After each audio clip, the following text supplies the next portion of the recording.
In a park in the inner Melbourne suburb of North Carlton sits an unusual building. It looks like a railway station, but is in the middle of a park and nowhere near a railway line.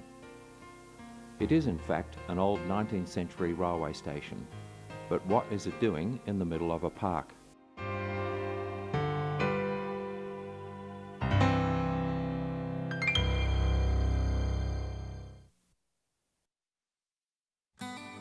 This was once the North Carlton station on the defunct and long-forgotten Inner Circle Railway. Built in 1888, this line ran from Royal Park Station on the Upfield line behind the zoo to a triangular junction which joined the Epping line at Merry and Rushaw. Although the line was dismantled years ago, you can still trace its route. It branched off the Upfield line between Royal Park and Jewel stations. At the Upfield end of Royal Park Station, the junction can be seen. The cutting through which it ran is now a walking and cycling path that passes under the bridges that carry the Avenue and Royal Parade respectively. The line then rises on a modest grade to a level crossing at Bowen Crescent. Remnants of the gates and track remain. Of particular interest is the gatekeeper's cottage, which is still occupied today. On to North Carlton Station. From here, the former track bed is now part of a linear park, crossing several roads. Many still have the track embedded in the bitumen as a reminder of the former line. The second station was at North Fitzroy. It was demolished years ago, and recent landscaping has reduced the platform to a mound of dirt. Just past North Fitzroy Station, there was a short line that branched off and ran south into the Edinburgh Gardens to Fitzroy Station. Past this junction, the line curved gently to the south, joining the Epping line between Merry and Rushaw stations, on a wide junction which is still visible today, many years after the line was dismantled. After the Second World War, passenger numbers on the Inner Circle line had declined to such an extent that it was decided to cease passenger services. Goods trains, however, still ran via this route, to Whittlesea into the 1950s and to Fitzroy until 1981. North Carlton Station continued its association with the line, being converted into a residence for railway workers. The booking hall and waiting rooms were converted into a kitchen and bedrooms. A wooden fence was built under the veranda along the platform to enclose a private yard. At one stage, the shady area of the platform was used by the residents to grow orchids and ferns. And at one end of the platform were chicken pens. In the mid-1960s, all of the overhead wires were removed, which meant the only trains that could use the line were goods trains, pulled by either steam or diesel locomotives. We travel on one such excursion from the 1950s, along the entire length of the Inner Circle Railway.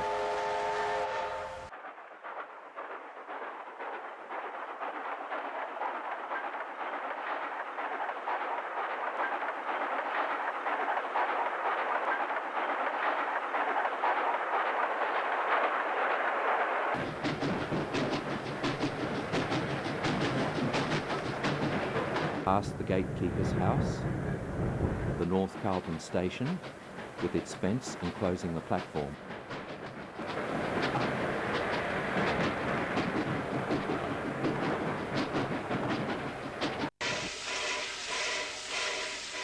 The second station was at North Fitzroy.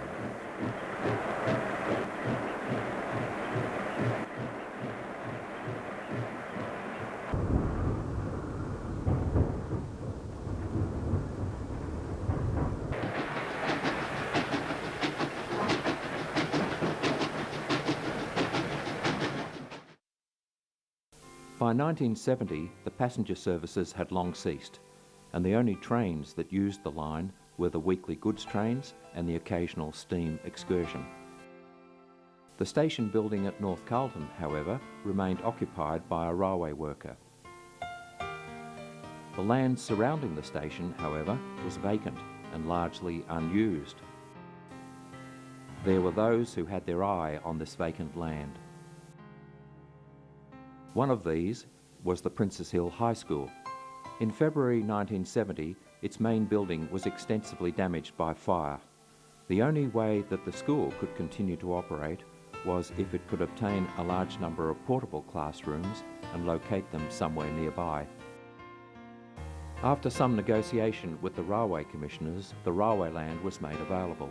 And so, for several years, while the school was being rebuilt, Forms 3 and 4 from Princess Hill High School were located in portable classrooms just across the tracks from the station building.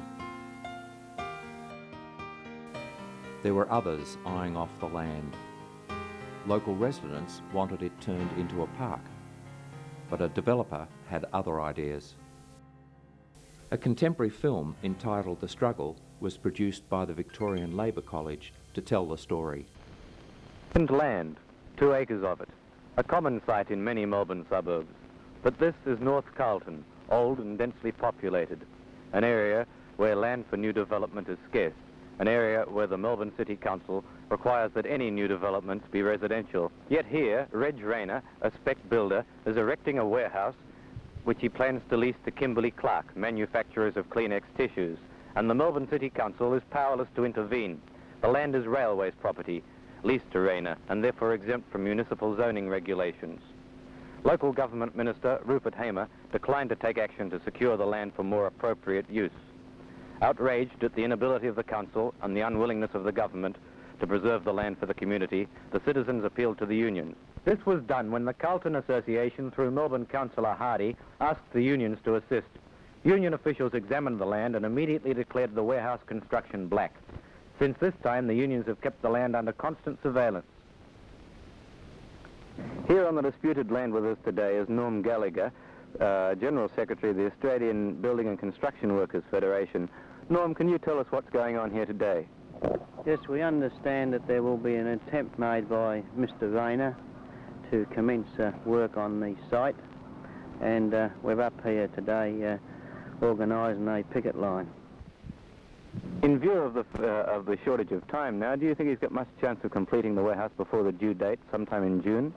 I would say that he's got no chance of completing the warehouse, whether it's in June this year or June next year.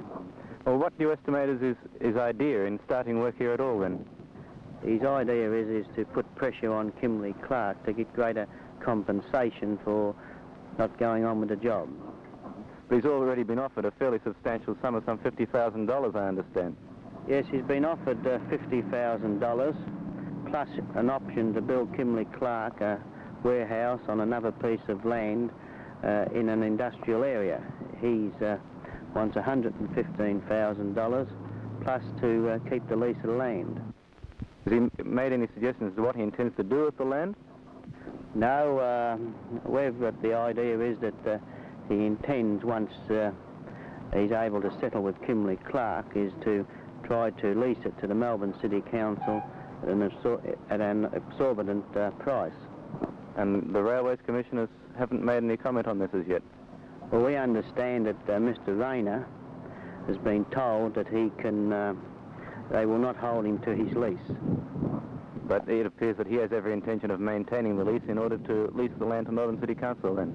Yes, there's no doubt that's what his intentions are. In November, Rayner commenced work on the site, expressing no doubt that he would be able to complete the warehouse despite the black ban. Right over this time, wait a second. If I turn forward tomorrow, they might recognise you. Get out, you dirty scat. Get out, you dirty scat. Go on home and fuck your mother, you dirty bastard. Take his photograph, see with this other scab. Talking to a scab. Have a look at it. The scab over there. Get off the job, you dirty scab. Gabby. One scab. Not too bit over. Oh, yeah. Probably can put him in. Wouldn't be Kevin. Well, there's not much to say. We did the work that we set out to achieve this morning, and we've poured about approximately 20 first stage foundations and we've got the steel columns in position, and it'll be necessary for that concrete to dry off before we do any more work. Oh, yes. The amenities, I might add, were here up until last night, and they're presumed to be stolen overnight. Conform to the regulations. They were presumed to be stolen. We've made alternative arrangements. Dig a hole, like you'd whack it up in the bush. Right? A hole in the ground, we have to crawl in. They're not a hole big enough for them to crawl into. Dirty belly, yellow belly bastards, all that. Put them on your knee and tell them how you scab.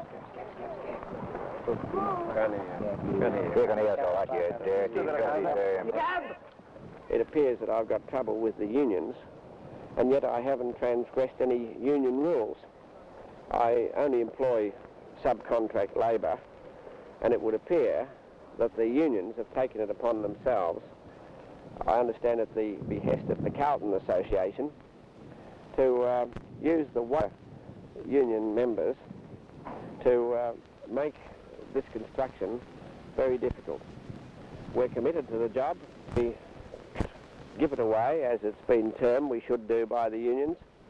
I'm told that I'll never do another job anywhere in Melbourne. But of course, building is only one of my activities.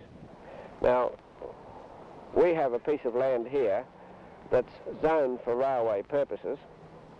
We have a 53-year lease on the site, and I'm erecting the building in accordance with a Melbourne City Council permit that I hold.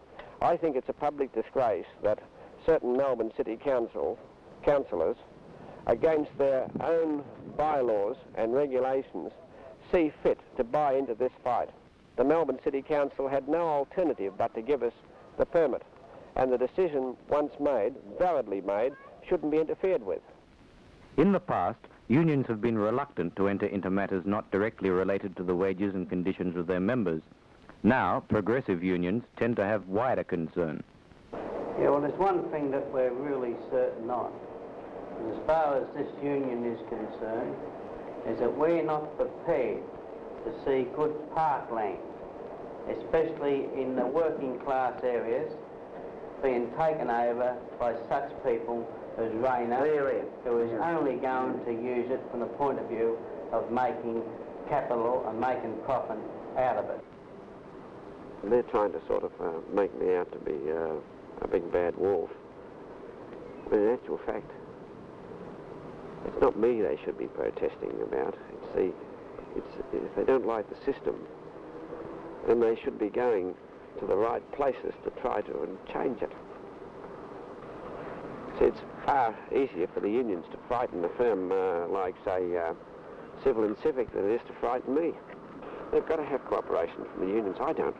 All I need is a few blokes that don't mind a bit of extra pay and have got a bit of guts and are prepared to come and work on the job with the risk of getting a belt in the ear, because that's a very real risk. The Carlton Association organised meetings to consolidate support for the struggle. Among the many speakers was Ken Carr, a prominent unionist who has had a great deal to do with this and many similar issues. As far as I'm concerned, and as far as our unions are concerned, there will never ever be a warehouse built on this particular block of land. And the only thing that we'll be prepared to build here is some community centre which will be of benefit to the people of Carlton.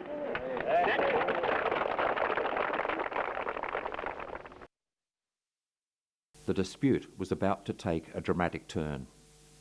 A more serious incident led to the imprisonment of Norm Gallagher. Quite early in the struggle, Rayner's son and several supporters had confronted Gallagher alone doing picket duty on the land. A scuffle broke out. As a result, Rayner had Gallagher charged with common assault. Norm refused to recognise the authority of a criminal court in matters relating to industrial action. He refused to plead, and when convicted, refused to pay the fine. He was sentenced to 14 days in Pentridge. Despite this, the fight for the land continued. Additional meetings were held on the land and a protest march on Pentridge organised. I'm very grateful, of course, to the trade union movement. I played a big part in this early, and I have a big responsibility, and it's a very sad and sorry day for me. Because at the request of the Carlton Association, last May, when we had no other alternative, ladies and gentlemen, we tried all the legitimate ways of getting this land so that a permit had to be required. So you, the people who live in the area, would have the right to object. We were denied that right and privilege. So I went along to see Ken Cow on a particular Tuesday last May, and I said to Ken, would you support us in doing something to assist us to see this land as retained for the people of this area? He said, certainly, Fred, we'll have a look at it next day. Next day was on a Wednesday. We inspected the site with some of its members of the building labourers, and they came along and they said, we will support you. As a result of that, Norman Gallagher is now in jail. We are here today because a man is in jail. And we are here today because the situation should never have arisen where Norm Gallagher has finished in jail. Over a period of many years, systematically, every wish of the residents of this area about the use of this land has been put aside. Systematically, the needs of the community in this area, the children and the adults, have been ignored in the interests of private concerns. Again, systematically in this situation, there has been no ordinary way in which the residents of this community have been able to share in the decisions about the land and the facilities of their community, how they are to be used, how they are to be managed, and how they are to be planned. It's because of these wrong priorities, and it's because of the ways in which the decision-making processes have fouled up, that a man is in jail. Until this community, and in fact any other community, as a matter of course and in the normal way in which it arrives at its conclusions, makes its own decisions on its own priorities, there can be no peace.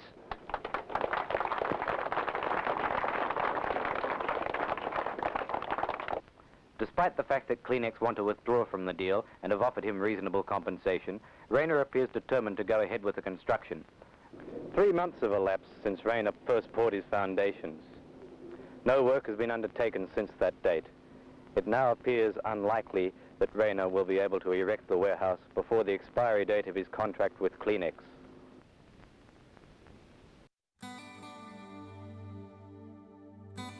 In the face of continued opposition from the community and the unions, developer Reg Rayner eventually gave up.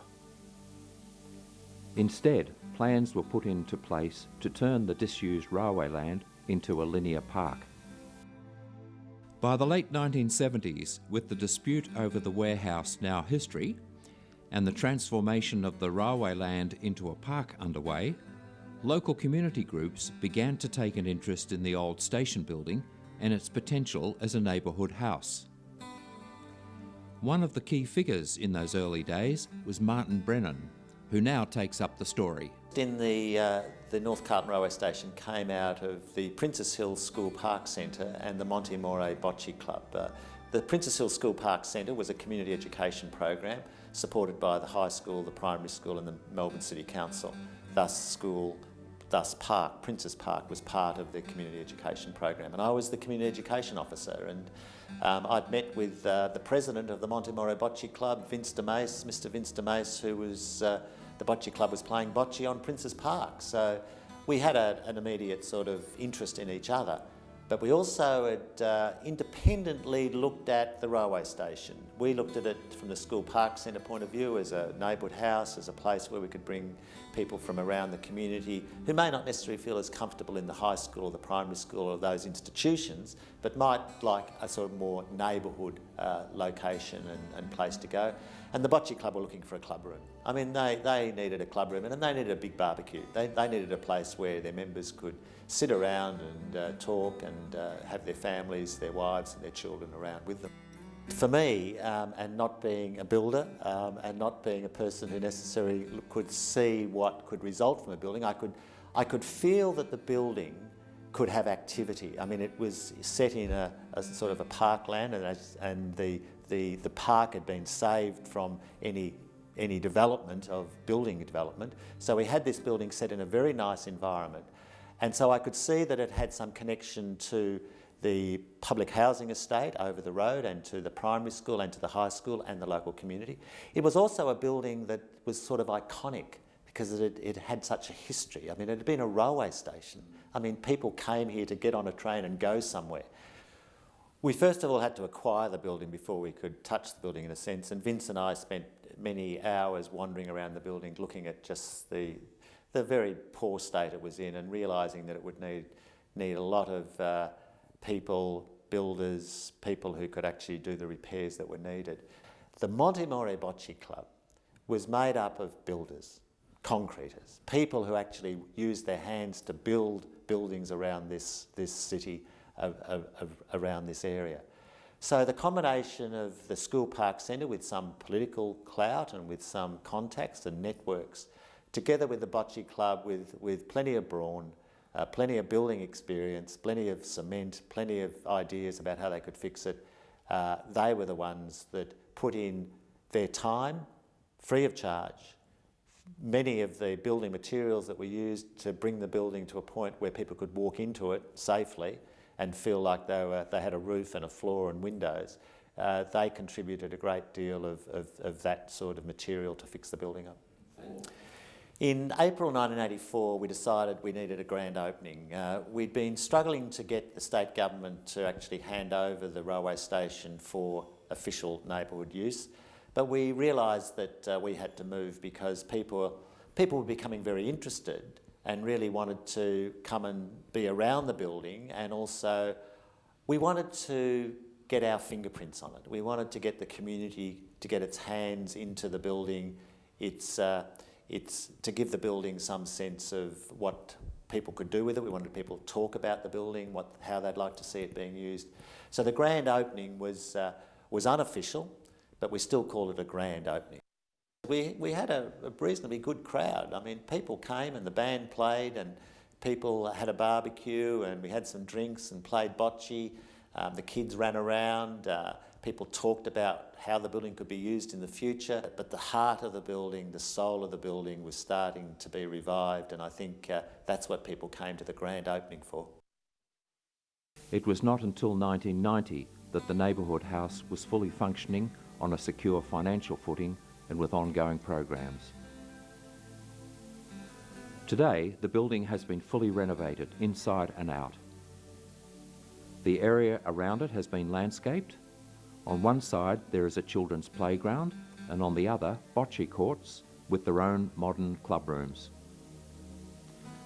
The site now hums with a diverse range of activities, with people supporting each other to learn and celebrate together. The railway station building has stood for over 120 years. It is still serving the community in a number of new ways. It has witnessed technological change, political struggles, resident actions, community and family celebrations, and the formation and operation of a vibrant community centre. It has a proud history, one which it is hoped will continue well into the future.